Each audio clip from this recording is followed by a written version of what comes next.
Monday to Friday వచ్చారు అంటే కన్నా చాలా తక్కువ రేట్కి మీకు హోటల్స్ కానీ వెహికల్స్ కానీ చాలా ఉంటాయి. ఎందుకంటే ఎక్కువ మంది రారు కదా, అప్పుడు ఎంతో కొంతకి ఇచ్చేద్దాంలే అని చెప్పేసి అలా ఇచ్చేసే వాళ్ళు కూడా చాలామంది ఉన్నారు. ఇప్పుడు నేను తీసుకున్నా కదా ఆ హోటల్లో డార్మెంటరీ, దాంట్లో ఇప్పటికైతే ప్రజెంట్ నేను ఒక్కనే ఉన్నాను. ఈవినింగ్కి చూడాలి ఇంకెంతమంది వస్తారు ఏంటి అని. అందుకని ఎవరు లేరు కాబట్టి నాకు అంత తక్కువ ప్రైస్కి వచ్చింది. అదే ఎవరైనా ఒక ఇద్దరు ముగ్గురు నలుగురు ఉన్నట్టయితే గిన నాకు ఇంకా కొంచెం అమౌంట్ అనేది ఎక్కువ పడుతుండే. సో ఇక్కడ టాటూ స్టాల్ అనమాట, టాటూస్ కూడా వేస్తారు ఇక్కడ.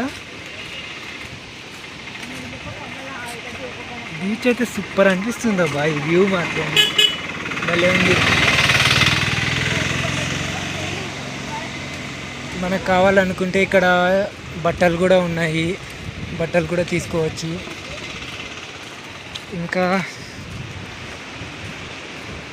మసాజ్ సెంటర్స్ కూడా ఉన్నాయి.